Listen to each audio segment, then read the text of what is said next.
एकादश द्वादश आख्यं गृहीत्वा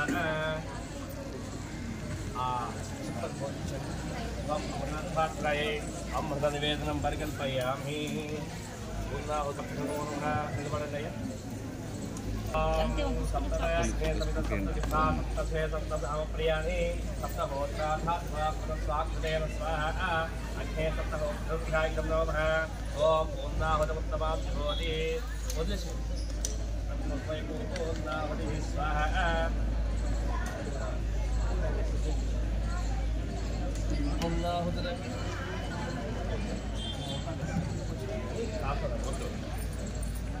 अयं मुहूर्तस्मुहूर्तकाले सूर्याधिनां नवानां ग्रहाणां एकः छन्दानुकूल्यतावनसिद्धस्तो पुण्णाहुतिमुहूर्तस्मुहूर्त अस्तु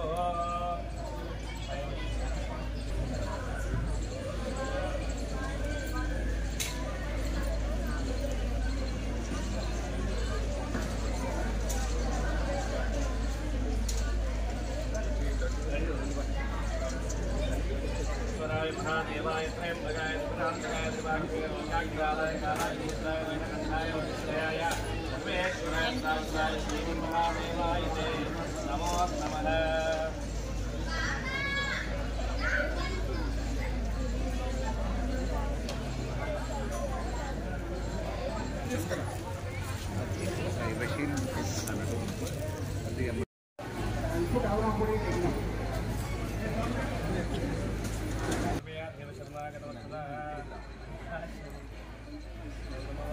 तस्मात् माध्यभावेन रक्ष परमेश्वर रक्षेश्वर पिల్లలు ఆగండి అయ్యా పిల్లలు ఆగండి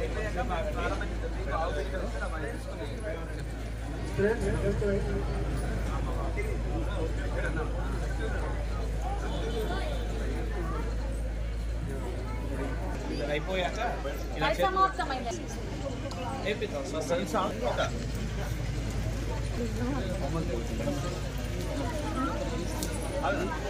చెప్పండి స్వస్తి స్వస్తి శ్రద్ధాం శ్రద్ధాం మేధాం మేధాం యశః ముక్తిం బలం బలం శ్రియం శ్రియం ఆయుష్యం ఆయుష్యం ఆరోగ్యం ఆరోగ్యం దేహి మే అవ్యవహన శ్రియం శ్రియం దేహి మే అవ్యవహన ఓం నమో నమో విఘ్నేశ్వరాయ నమో నమః నమో నమః నమో నమః।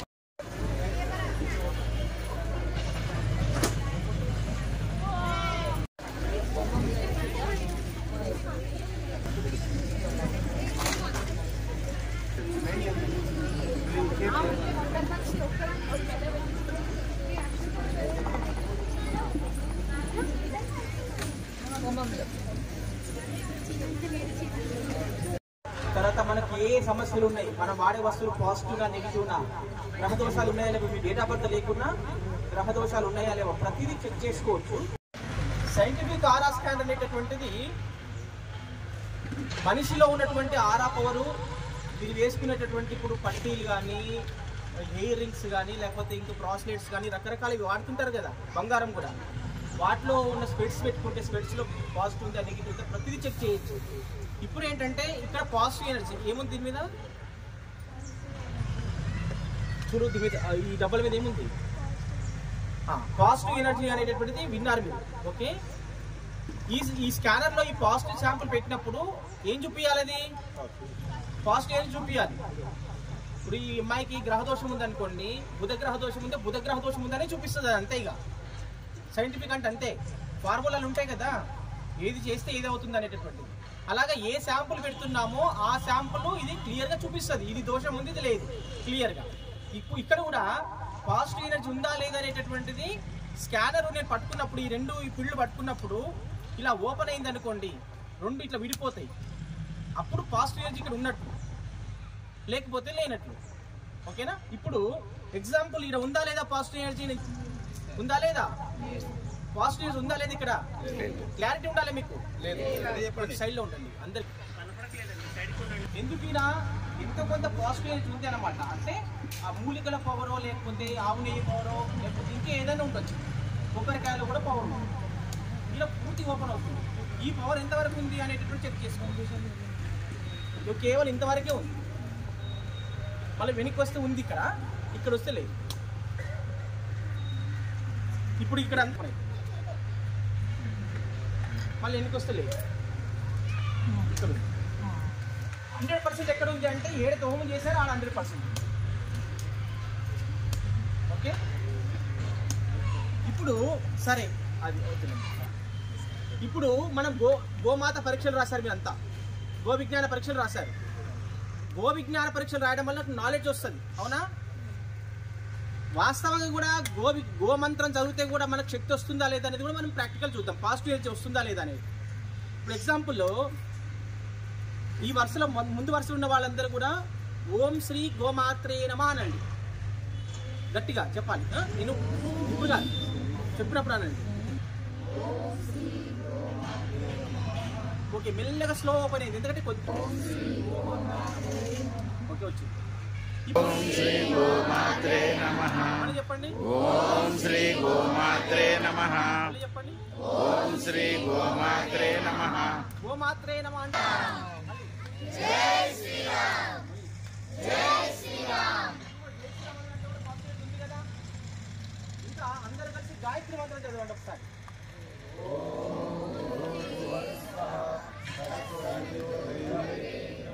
ఇక్కడ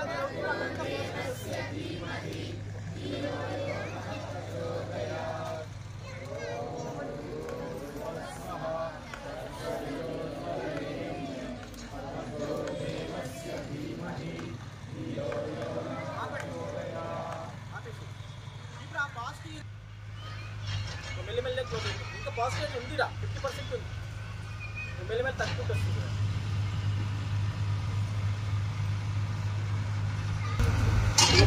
గాయత్రి మంత్రం చదివితే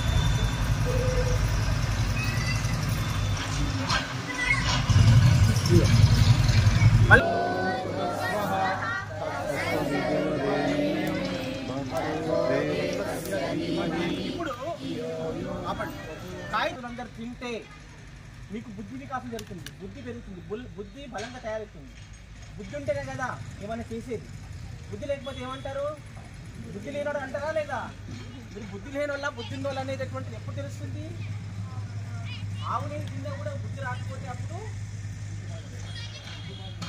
బుద్ధి బాగా పట్టుకోవచ్చు. కాబట్టి ఇప్పుడు మంత్రం చదివినా మీకు శక్తి వస్తుంది. ఇప్పుడు లేదు చూడండి. ఇప్పుడు ఇంకా సంస్కృతంలో చెప్పినటువంటి జై శ్రీరామ్, శ్రీ గోమాత్రే నమః, గాయత్రి మంత్రం చదివారు. ఇప్పుడు ఇక్కడ మీకు చిన్నప్పుడు అందరూ కూడా రైమ్స్ చేసుకుంటారు కదా, ఏమొస్తుంది? అంతే అయితే బాగా వస్తుంది అందరికి. ఓకే,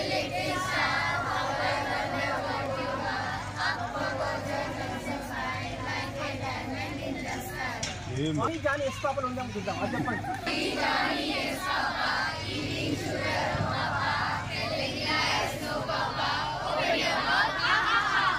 ఆహాహా అంటే ఏం లేదు.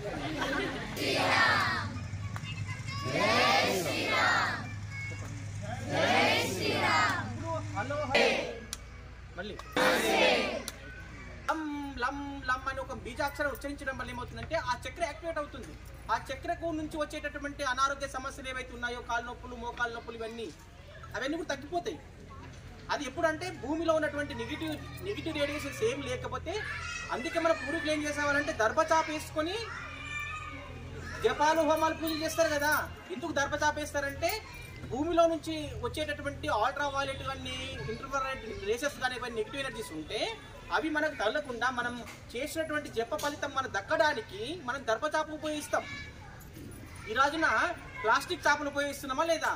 ఆ ప్లాస్టిక్ చేపల వలన మన ఎనర్జీ కాదా, ఆ ప్లాస్టిక్ చేపలు ఉన్నటువంటి నెగిటివ్ ఎనర్జీ కూడా మనకు వస్తుంది. అప్పుడు మంత్రం సిద్ధిస్తుందా? సిద్ధించదు. కాబట్టి మనము ఆచరించేటటువంటి ఆచారాల వెనకాల కూడా ప్రతిదాని వెనకాల ఒక అంతరార్థం ఉంటుంది.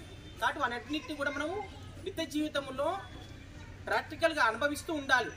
అవి ఆచరిస్తే అనుభవిస్తుంటే మనకి రిజల్ట్స్ వస్తాయి. మాకు హోమం చేసిన పంతులు గారు రిజల్ట్ రాలేదంటే మీ ప్రయత్నం కూడా ఉంటుంది. మీకు గ్రహ దోషం ఉందని చెప్పినప్పుడు దాని గురించి మీరు ప్రతిరోజు జపం చేసుకోవాలి, ఆ గ్రహానికి సంబంధించింది. అప్పుడు మీకు యాక్టివేషన్ అవుతుంది ఆటోమేటిక్గా.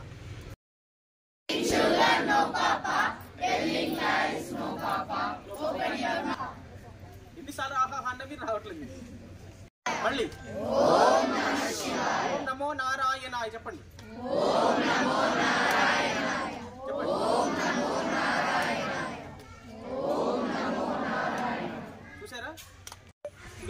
లోపల ఈ అమ్మాయికి ఇస్తున్నాను. అందులో 2 బడ్స్ ఉంటాయి. అవి ఓపెన్ చేసి మీ లాలాజలం అంటించేసి అందులో పెట్టాలి. ఓపెన్ చేయి.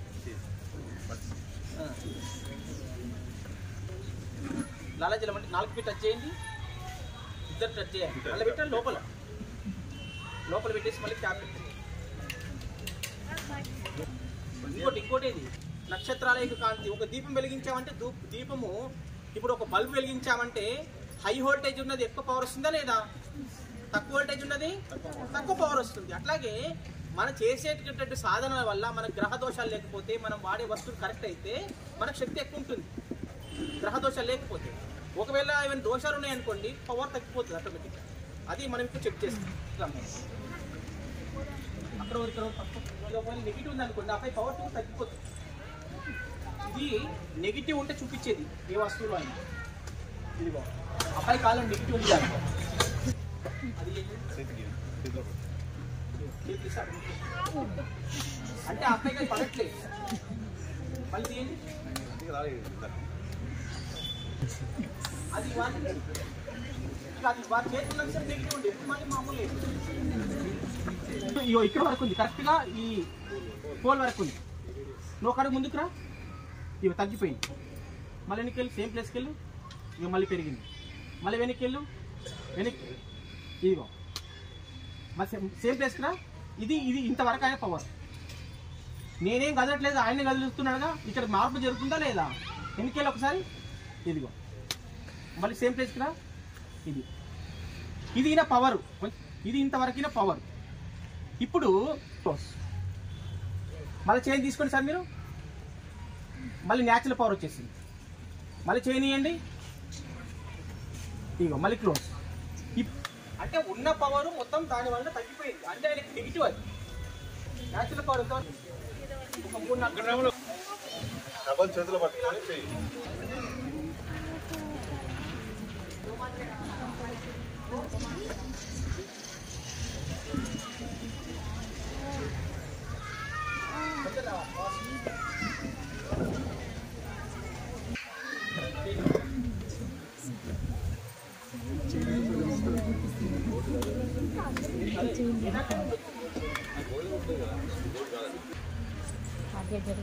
కడుగు ముందుకు రా. మళ్ళీ తగ్గి వెనక్కి వెళ్ళు. ఇంత ఆర పవర్ ఉంది ఇక్కడ వరకు. ఇప్పుడు ఇంత పవర్ తగ్గి మొత్తం 0 చేయట్లేదు. మళ్ళీ తీసుకో, మళ్ళీ సేమ్ పవర్.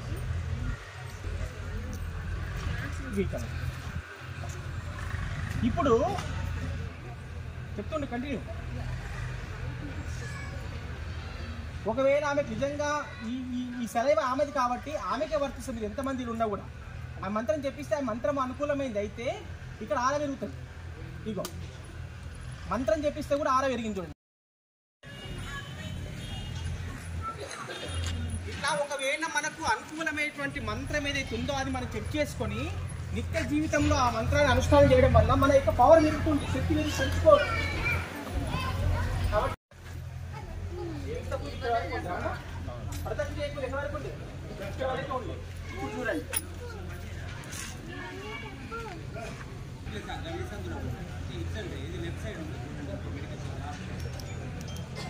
ఇంత పెరిగింది.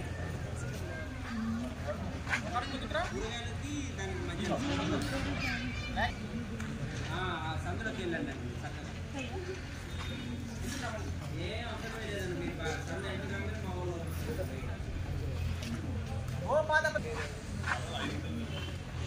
సుమారు ఎంత పెరిగి ఆ పోల్ వరకు నుంచి ఇక్కడ వరకు ఎంత అవుతుంది? ఒక 20 మీటర్లు ఉంటుంది కదా, 20-25 మీటర్ల వరకు పవర్ పెరిగిందా లేదా? అందుకే గోమాతకు ఒక గ్లాస్ కొట్టింది గట్టిగా.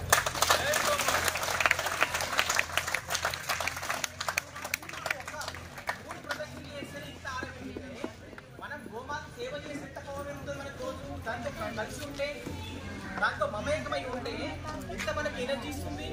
ఇప్పుడు మన గోమాతకు కూడా మనం ఎంత ఎనర్జీ ఉందో మనం ఇప్పుడు గోమాత యొక్క లాలజలం తీసుకొని కూడా గోమాతకు కూడా ఇంతే ఉంటాయి. అంటే పెరిగింది. అంటే నా దగ్గర ఒక 1000 రూపాయలు ఉంటే మీకు 100 రూపాయలు ఇవ్వగలుగుతారు. అందుకే దానికి గోమాతలో ఉన్నటువంటి శక్తిని మనం స్వీకరించడానికి మనం దానికి సేవ చేయాలి, దాన్ని ప్రదక్షిణ చేసుకోవాలి, అప్పుడు ఆ శక్తి వస్తుంది.